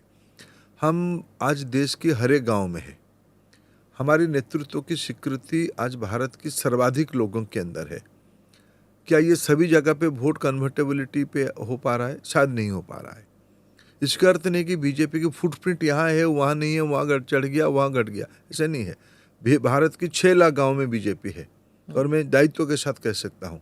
बाकी दूसरा रहा वोट जितना, मैं बहुत भविष्य वक्ता तो नहीं हूँ, और हमारी पूरा कन्विक्शन के साथ तो है हम तीसरी बार सरकार मोदी जी का ही बनेगा। लेकिन पिछले 2 चुनाव को अगर मैं एक पब्लिक पॉलिसी और पॉलिटिकल साइंस की स्टूडेंट के नाते में एनालिसिस करता हूँ, ना 14 में ना 19 में जिस qualitative victory Bharatiya Janata party और एनडीए की प्रधानमंत्री जी के नेतृत्व में हुआ, हमारी कोई ओपोनेंट को, कोई राजनीतिक पंडितों को यह आकलन नहीं थी। प्रधानमंत्री नरेंद्र मोदी जी, एक कन्वेंशन था कि भाई दिल्ली में रह के ही राजनीति चलती है। 14 के पहले वो दिल्ली में रात को नहीं रहते थे। देश ने भरोसा किया। देखो, आइडिया को भरोसा लोग करते हैं, वाणी को लोग भरोसा करते हैं। आज देश की सबसे भरोसेमंद व्यक्तित्व का नाम है नरेंद्र मोदी जी।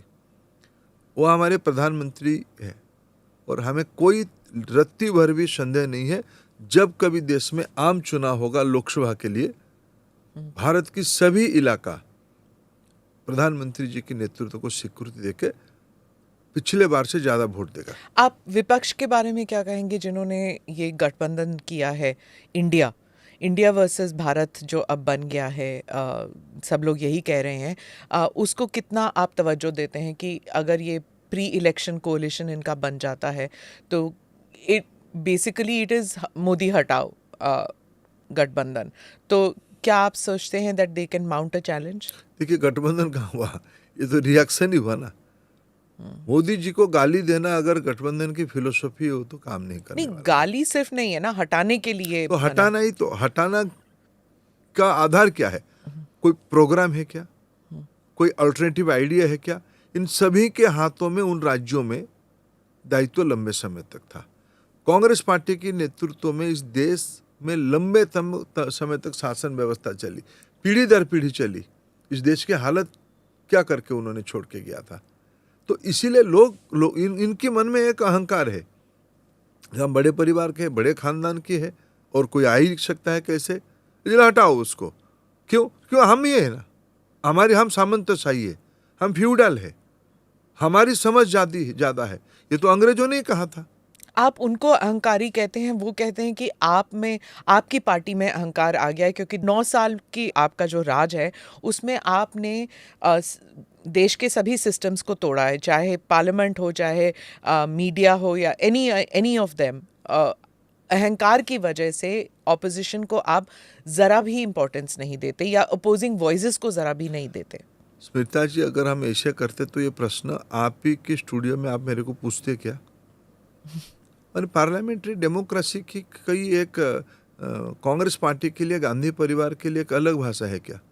आपने गाली दिया, आपने एक जाति को, पिछड़ा जाति को देश में गाली दिया, सब एक्स कम्युनिटी के लोग चोर होते हैं। न्यायपालिका ने आपको सजा सुनाई। न्यायपालिका अपेक्षा कर रहा था आप शर्मिंदा होंगे, आप थोड़ा माफी मांगोगे। आप आपके घमंड से उतरे नहीं। आप ही ने कानून बनाया था कि जो लोग गुनहगार होंगे उनको दायित्व से मुक्त होना पड़ेगा ही।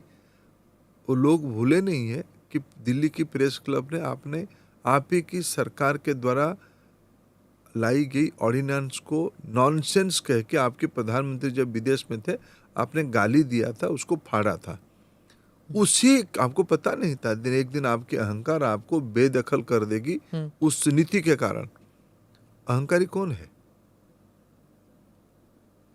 ये विषय देश भूलता वो नहीं तो है। कह रहे हैं कि वो प्यार की राजनीति लाना चाहते हैं, लेकिन आपकी जो पार्टी है वो डिविजिव है, विकृति वाली है। देखिए, एक देश भर में कहावत है, जब बाघ बूढ़ा हो जाता है, टाइगर बूढ़ा हो जाता है, एक कंकड़ लेके नदी किनारे बैठता है जाके कि भाई मेरे पास आओ, मैं स्नेह करूंगा, मैं प्यार की दुकान चलाऊंगा, मोहब्बत की दुकान चलाऊंगा, जो मेरे पास आएगा मैं उसको कंकड़ दूंगा। कोई नहीं मानता है। इस देश में मैं हर एक गांव की एक एक कहानी कह सकता हूँ। क्या दिल्ली ने 1984 की दंगा को भूला है? उनकी राज में जो जो घटनाएं हुई हैं उन्हीं के द्वारा, क्या बोफोर्स कांड को इस देश ने भूला है? आप जब जिम्मेवारी में थे तब आपने क्या कहा था? जब बड़े पेड़ गिरता है धरती हिलता है। ने लोगों को मरने दिया आपने। देश में भाईचारा को खत्म करना, विकास ना करते हुए संकीर्णता से आप गरीबी को बढ़ाना और उसी में आपकी राजनीतिक रोटी सेकना, ये आपकी नीति रही। उसमें लोगों ने आपको अस्वीकार किया है। आज देश में लोग पॉलिटिक्स और परफॉर्मेंस पे विश्वास करते हैं। जो काम करता है उसी को भरोसा करते हैं। सिर्फ बीजेपी का बारे में मैं नहीं कहूँगा। प्रधानमंत्री की स्पीच हुई थी नए प्रगति मैदान में, तो उन्होंने कहा when the third term happens, जब मैं मेरे तीसरे टर्म में, मतलब उन्होंने ये नहीं कहा if I win the third term. Usually ऐसे बोलते हैं लोग कि अगर मेरी सरकार आती है तो। उन्होंने क्लियरली कह दिया कि मेरी सरकार थर्ड टर्म में ही फला चीज़ करेगी। बहुत कॉन्फिडेंस से कहा उन्होंने। तो आप सोचते हैं कि this is something that the opposition will pick up, कि प्रधानमंत्री इतने कॉन्फिडेंटली इसलिए कह रहे हैं क्योंकि election is a farce? Election तो आप डिसीजन पहले ही कर चुके हैं कि ईवीएम के ऊपर हो जाएगा या किसी के ऊपर। आप जीते तो ईवीएम सही है, आप हारो तो ईवीएम नकली है। ये क्या तर्क है? आप कंप्यूटर की बात कहो कि भाई आप आपके पिताजी का नाम कहोगे। आज हम डिजिटल इकोनॉमी, आप तो नारा ही दिए थे, कंप्यूटरीकरण आपने नारा दिया था, आपने कुछ नहीं किया। आज हमने डीबीटी यूज करके लाखों करोड़ रुपया गरीबों के लिए बचाया और फिर री इन्वेस्ट किया। 10 लाख करोड़ रुपया की कैपेक्स इसी साल मोदी सरकार कर रही है। उस बचत के कारण आप चुनाव हारोगे तो इलेक्शन कमीशन को गाली दोगे। कंप्यूटर्स तो मतलब बेंगलुरु, हम बेंगलुरु की जिक्र कर रहे थे, it was the IT hub, वो तो कांग्रेस के अंडर ही हुआ ना? नहीं, देखो ये बात को मैं थोड़ा रिकॉर्ड स्पष्ट करूं।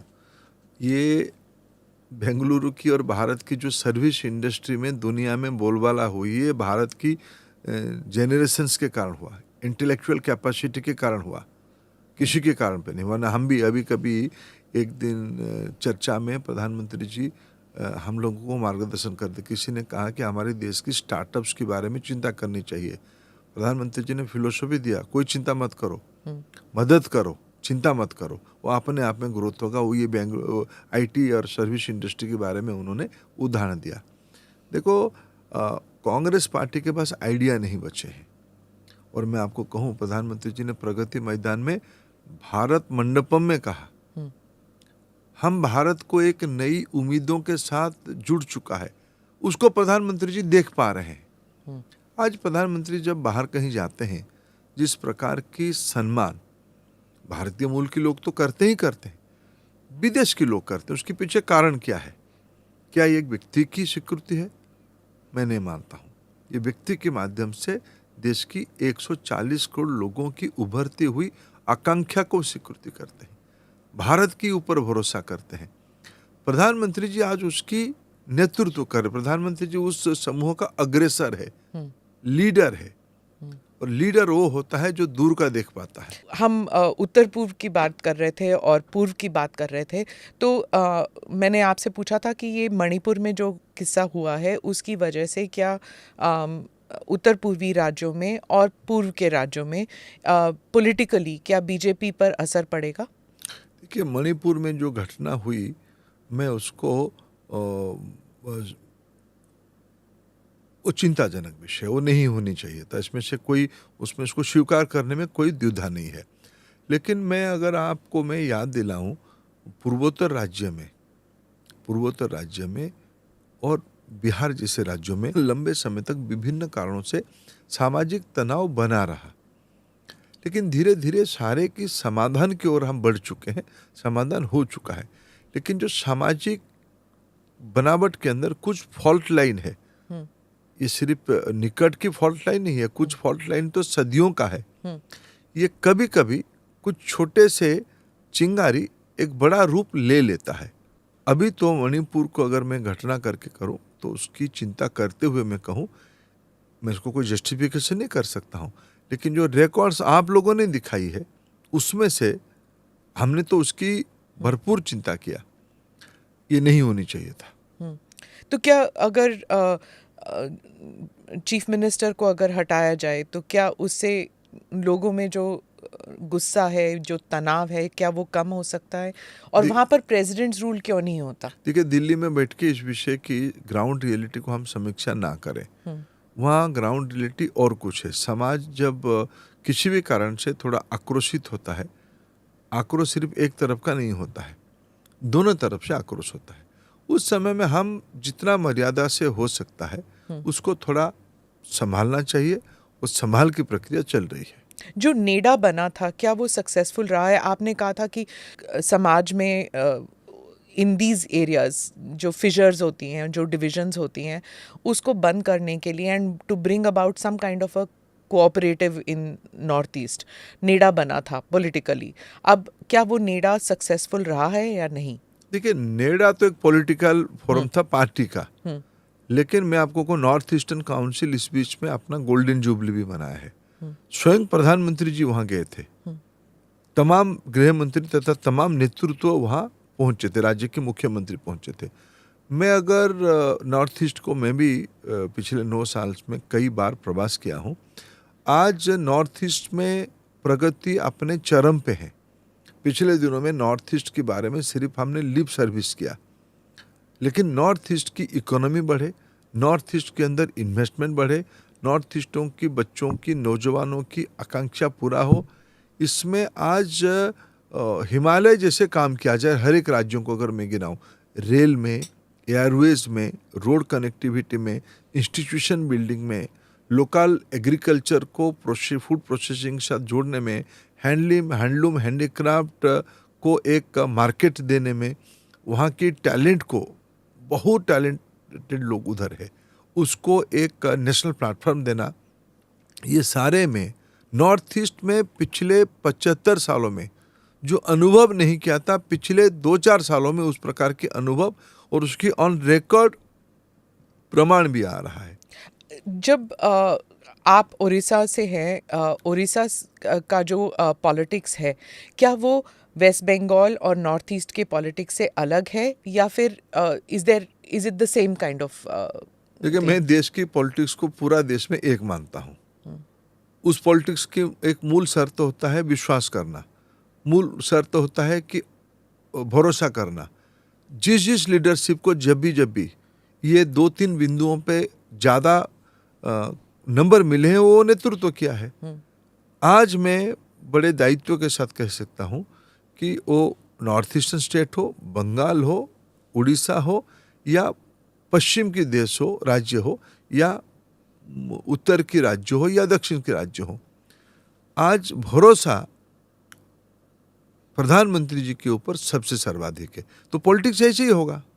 जो हमारे यंग व्यूअर्स हैं, जब भी मैंने किसी मंत्री को यहाँ पे इंटरव्यू किया है, बहुत से लोग ये पूछना चाहते हैं कि जब आप ब्यूरोक्रेसी के साथ काम करते हैं तो is there some kind of a resistance, specially जब इलेक्शन से पहले वाले कुछ महीने होते हैं, is there a resistance, does the bureaucracy feel शायद ये वापस नहीं आएंगे, शायद कांग्रेस आ जाएगी, शायद कोalition कोई और आ जाएगी, तो जो तालमेल होता है ब्यूरोक्रेसी और पॉलिटिकल लीडरशिप का, क्या वो टूट जाता है इलेक्शन से पहले? नहीं, मैं नहीं मानता हूँ। देखिए, ब्यूरोक्रेसी हमारे सिस्टम की एक बहुत इम्पोर्टेंट पिलर है, एग्जीक्यूटिव, जो हमारी संवैधानिक व्यवस्था बनी है। आज़ादी के उपरांत संविधान सभा ने जो 3 पिलर्स बनाया समाज चलाने के लिए, निर्वाचित प्रतिनिधि, पब्लिक रिप्रेजेंटेटिव, एग्जीक्यूटिव यानी ब्यूरोक्रेसी, जुडिशियरी यानी न्यायपालिका, लेजिस्लेटिव, जुडिशियरी एंड एग्जीक्यूटिव। हमारी देश की एग्जीक्यूटिव एक मजबूत स्तंभ है, वो कभी अनप्रोफेशनल काम नहीं करता है। जब लेजिस्लेटिव अनप्रोफेशनल काम नहीं करेगा, क्या हम तो कोई गलत काम कहते ही नहीं, तो उनको आपत्ति किस चीज पे होगा? देश में हमें $5 ट्रिलियन इकोनॉमी 2047 में ना आप होंगे, ना मैं होंगे, ना और कोई होगा। लेकिन उस लक्ष्य को अभी से काम करने में ब्यूरोक्रेसी तो आगे चल के काम कर रहा है। सबके मन में देखो, प्रधानमंत्री जी ने एक नया परंपरा शुरू किया, टीम इंडिया की कल्पना किया, नीति आयोग बनाया, प्लानिंग कमीशन को ऑर्गेनाइज करके नीति आयोग किया, एक नया स्पिरिट जगाया जिसमें ब्यूरोक्रेसी एक इम्पोर्टेंट चीज है। आप जानते हैं प्रधानमंत्री जी प्रति माह में भारत सरकार की प्रमुख सचिव, यानी जिस विभाग से वो काम जुड़ता है, और अन्य विभागों के सचिव काम ना जुड़े तब भी, और राज्य के सभी मुख्य शासन सचिवों को लेके छोटे मोटे प्रोजेक्ट तक का भी मॉनिटरिंग करते हैं। प्रोजेक्ट जब 60 दशक में शुरू हुई थी, 50 दशक में शुरू हुई थी, 70 में हुई थी, प्रोजेक्ट होके चंद पैसा डाल के बंद हो गया था, उसको भी पूरा किया जा रहा है। क्या ऐसे अच्छे कामों को ब्यूरोक्रेसी कोऑपरेट नहीं करेगी? हम ब्यूरोक्रेसी की बात करते हैं, एग्जीक्यूटिव की तो बात हो गई, लेजिस्लेचर की बात करते हैं। मॉनसून सेशन अभी चल रहा है और ऑपोजिशन कहती है कि आपकी पार्टी जो है वो डिबेट नहीं चाहती, वो पार्लियामेंट को फंक्शन नहीं करने देना चाहती क्योंकि डरती है डिबेट से। देखिए, पार्लियामेंट के दोनों सदनों में कौन डर रहा है ये रोज दिख रहा है। सरकार सारा विषय के लिए चर्चा के अंदर तैयारी रखती है। कल भी मैंने राज्यसभा में बैठा था, चेयरमैन महोदय ने स्पष्ट रूप में कहा, आपकी किसी भी विषय पे सरकार की ओर से रूल आधारित एक चर्चा, सरकार सहमत है, आप रूल आधारित चर्चा करो। ये कोई बाजार नहीं है, कोई हाट नहीं है कि भाई मैं आया, मैं जो जोर से कहूंगा वो नीति बन जाएगा। लोकसभा हो या राज्यसभा चलने के लिए रूल बुक है। रूल बुक के आधार पे कौन प्रश्न उठा सकता है, किस किस विषय पे प्रश्न उठाया जा सकता है और उत्तर कौन देगा, इसकी व्यवस्था शुरू से ही है, 75 साल से है। और आप कहोगे कि नहीं हमारी सुविधा से उत्तर हो, ऐसा नहीं हो सकता है। कल मेरा एक व्यक्तिगत अनुभव मैं कहता हूँ, कल मेरे विभाग के शिक्षा विभाग की 4 प्रश्न थे राज्यसभा में। चारों प्रश्नकर्ता उपस्थित थे। एक प्रश्नकर्ता भारतीय जनता पार्टी के थे। उन्होंने प्रश्न पूछा और 1-2 लोगों ने सप्लीमेंट्री पूछा, मैंने उत्तर दिया, उस दिन के अंदर भी रिकॉर्ड में आया। बाकी 3 प्रश्नकर्ता विपक्ष के मित्र थे, उन्होंने उपस्थित रहते हुए भी प्रश्न नहीं पूछा। मैं तो उत्तर देने के लिए तैयार था। तो इसको क्या कहा जाएगा? चर्चा कौन नहीं चाहता है? चर्चा से कौन भाग रहे हैं? पर चर्चा वो मणिपुर पे चाहते हैं ना, वो कहते हैं कि प्रधानमंत्री आने चाहिए। वो रूल बुक में होनी चाहिए ना। रूल के आधार पे चर्चा कहीं हुई है क्या पिछले दिनों में? नॉर्थ ईस्ट में अनेकों घटना हुई है, किसी ना वहां तक कभी गया ना इधर कोई उत्तर दिया। जो लोग ना कभी वहां पहुंचे थे ना उत्तर दिए थे, आज वो मुखिया बन के घूम रहे हैं। नया स्टैंडर्ड्स उनकी सुविधा पे हो जाएगा क्या? जो रूल्स में लिखा है वही होगा। तो ये एक सिस्टम ब्रेकडाउन नहीं हो गया है सर कि लेजिस्लेचर जो है वो फंक्शनिंग ही नहीं रहा? और उत्तरदायित्व तो आपकी पार्टी का बनता है क्योंकि आप ट्रेजरी बेंचेस में हैं। बिल्कुल, हम इसलिए धैर्य के साथ हम तो चलाना चाहते हैं, कोड ऑफ कंडक्ट के थ्रू चलाना चाहते हैं। पार्लियामेंट्री डेमोक्रेसी चलता है मर्यादा से, अपने संस्कारों से, अपने परंपराओं से। अगर उसको कोई डेमोक्रेसी में तोड़ना चाहेगा, उसकी नाम पत्रकारों ने लिखा है अराजकता, एनर्की। आज विपक्ष की कुछ मित्र, सब नहीं है ऐसा, हम देख रहे हैं, पार्टी के अधिकांश लोग, विपक्ष के अधिकांश पार्टी के लोग जो सामान्य एमपी है, अनुभवी एमपी, वो चाहते हैं चर्चा हो, फॉर्म पे चर्चा हो, लेकिन एक दो लोगों को खुश करने के लिए कांग्रेस पार्टी में होड़ लगी है और एक दो पार्टी में होड़ लगी है। क्यों?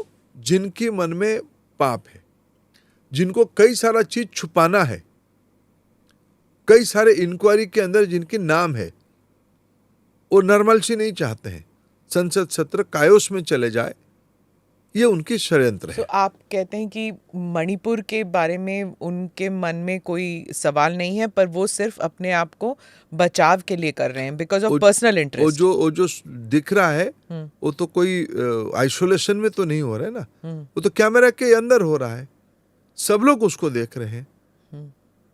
आपको चर्चा में क्या आपत्ति है? रूल बुक हमने तो नहीं बनाया, रूल बुक तो बन के है और उसी में से चलते आए हैं, आप उसी में से भी चलो, और आप भी तो सत्ता में रहे। ये घटना पहली बार तो नहीं हुआ है इस प्रकार की, दुखद है, हमें कोई उसमें से हमें शर्मिंदगी भी है, हम उसमें दुखी और दायित्व लेना चाहते हैं और उसमें जो उत्तरदायी बनेगा उसको पूरा भी करना चाहते हैं जी। लेकिन आपके समय में आपने क्या किया था? डबल स्टैंडर्ड्स कैसे होगा? आपके हिसाब से ये जो कोalition बना है ऑफ वेरियस पार्टीज, क्या ये इलेक्शन से पहले एक पीएम कैंडिडेट तैयार कर पाएंगे, या फिर आप सोचते हैं राजनीति में वो बाद में कर सकते हैं? देखिए, वो जाने वो क्या करेंगे, उनकी दो मीटिंग। आपकी तो कोई रणनीति बन रही होगी तो देख रहे हैं, हमारा रणनीति बहुत स्पष्ट है। हमारे नेता श्री नरेंद्र मोदी जी हैं, हमारा एनडीए है, हमारा एनडीए को 25 साल पूरा हो गया है, अनेक नए साथी उसमें से आ भी चुके हैं, आने वाले दिनों में और भी साथी आएंगे, जनता हमारे साथ है, हमारा नीति बहुत एलानिया है, हम बहुत स्पष्ट रूप में, हमारे रोड मैप तैयार है। उनके वहाँ क्या होगा, कौन प्रेस कॉन्फ्रेंस जाता है, कभी नहीं जाता है, कभी कोई खुश होता है, कभी दुखी होता है, राज्य इकाई और कुछ कहती है। शरद पवार आएंगे आपके पार्टी में? हमारी पार्टी में तो अभी अजीत पवार जी हैं, लेकिन सब कह रहे हैं कि अगर अजीत पवार और प्रफुल्ल पटेल आ रहे हैं तो वो बिना शरद पवार के ब्लेसिंग्स के तो कभी हो ही नहीं सकता था। मैं तो बीजेपी का सामान्य कार्यकर्ता हूँ। आप नहीं जानते इसके बारे में? मैं नहीं जानता। अंत में सिर्फ I want to come back to Orissa again. ऐसा क्यों है कि उड़ीसा का जो क्विजीन है, जो खान पान है, उसके बारे में there is not much information? जैसे उत्तर प्रदेश का हो जाए, कर्नाटका, तमिलनाडु, बंगाल, इन सब के बारे में जानते हैं, लेकिन व्हाट अबाउट उड़ीसा? नहीं, ऐसा नहीं है। आप देखो, जगन्नाथ जी को दुनिया जानती है और जगन्नाथ जी भोजन प्रिय है, सब दुनिया जानता है। तो हमारे महाप्रसाद तो जगत प्रसिद्ध है। जगन्नाथ जी का प्रसाद, जिसमें से जो वही है उड़िया व्यंजन। हम चावल खाते हैं, दाल, हमारी दाल सब्जी हमारा एक मिला हुआ व्यंजन है। कुछ डालमा, भात और डालमा, ये हमारी लोगों की अति प्रिय खाना है। और इसको पॉपुलराइज करने में it's not been very successful, है ना? एक तो झगड़ा भी चला था कि रसगुल्ला इज उड़ीसा और रसगुल्ला इज बंगाल कहाँ का है। देखो, मीठा को लेकर झगड़ा हो ही नहीं सकता, मीठा तो मीठाची है। हाँ। तो वही तो सब, देखो, मनुष्य कभी कभी अपने आइडेंटिटी को लेके कभी कभी थोड़ा ज्यादा आग्रही हो जाता है। लेकिन उड़ीसा के लोग एग्रेसिव है ही नहीं आइडेंटिटी को लेके। वही हमारी पूंजी है ना, आइडेंटिटी ऐसा नहीं है। आपको मैं बताऊं, मैं एक उस विषय में मैं जोर से नहीं बोलता हूँ। उसके अर्थ ये नहीं कि मैं मेरे परिचय के बारे में कॉन्शियस नहीं हूँ। मैं आपको 2-3 घटना बताता हूँ। आप जानते हैं, भारत में भाषा आधारित राज्य ये कहाँ का कल्पना है? 20वीं सदी के प्रारंभ से, माने 1902-3 से ये आंदोलन उड़ीसा में शुरू हुआ कि हमारी भाषा को एक अलग प्रशासनिक इकाई, भाषा भाषी इलाका को बनाया जाए। 1936 में अंग्रेज पीरियड में भी उड़ीसा पहला भारत की भाषा आधारित लिंग्विस्टिक बेस्ड स्टेट है, जिसको सरदार पटेल जी ने बाद में 50s में नेशनल पॉलिसी बनाया। उड़ीसा पहला नंबर है। उड़ीसा में अभी महात्मा गांधी जी की 2 आंदोलन देश को नई जागृति दिया, स्वदेशी आंदोलन और लवण सत्याग्रह। भारत की अर्थनीति को एक नई दिशा देने की काम किया। आप जानते हो उसकी कल्पना कहाँ से आई? 1908 में उड़ीसा के एक बहुत अनुभवी और जननायक फकीर मोहन सेनापति, जो लेखक थे, उड़िया साहित्य के एक अग्रणी व्यक्ति थे, उन्होंने अरट करके एक साहित्य लिखा। अरट यानी चरखा। चरखा में वो लिखते हैं 1908 में महात्मा गांधी जी की स्वदेशी आंदोलन 1920 की और हुई। 30s 40s में लवण सत्याग्रह हुआ। उसकी 25-30 साल पहले 1908 में फकीर मोहन सेनापति अपने कविता में लिखते हैं, जाग जाओ, लिवरपूल से नमक आने लगा है, मैनचेस्टर से कपड़ा आने लगा है। ये महात्मा गांधी जी जिस विचार को, गांधी जी ने क्या क्या आखिर इस प्रकार के अनेकों विचारों को लेकर आर्टिकुलेट किए, वो विचार तो उड़ीसा से आया था। इसलिए मैं नहीं मानता हूं कि, आप जानते हैं उड़ीसा की एक बहुत मूर्धन्य व्यक्ति भीमो भोई ट्राइबल थे, आंखों से नहीं दिखने वाले थे, अंध थे, इसलिए अंध कंध कवि भीमो भोई कहा जाता है। उन्होंने एक कविता लिखा था, जो कहाँ लिखा गया अभी यूएन में उद्धृत है, यूएन में उसको कोट करके लिखा गया है। Let my life go to hell, this universe should come up, मोजी बन पछे नरके पड़ी था, वो जगत तो उद्धार हो। हमें उड़िया को, जगन्नाथ जी है, आइडेंटिटी हमारा हुई है, वही है। हाँ। उनकी प्रसाद हमारी कुजिन है। हम कोई बहुत, मैं फिर कहता हूँ, कोई बहुत जोर से कहना, ये कोई ये आपका कल्चरल आइडेंटिटी है। शायद ये कोई, हम नहीं मानता हूँ कि भारत इसमें, और उड़ीसा एक कई मामलों में एक, आप जो साड़ी पहने उड़ीसा का, That's true. तो आपने मेरे को रिकॉग्नाइज किया, मैं आभारी हूँ आपको। इसलिए ऐसा नहीं है, और उड़िया एक स्वाभिमानी जाति है। जी। आप इलेक्शन लड़ेंगे 2024 में? मेरी इच्छा तो ऐसा ही है, मैं पार्टी के सामने वही निवेदन किया कि इस बार मैं चुनाव लड़ना चाहूंगा। चलिए, all the best sir, and wishing you the very very best for 2024 and your state too. Thank you very much. Thank you very much for watching or listening in to this podcast. Do like or subscribe on whichever channel you have seen this or heard this. Namaste. Jai Hind.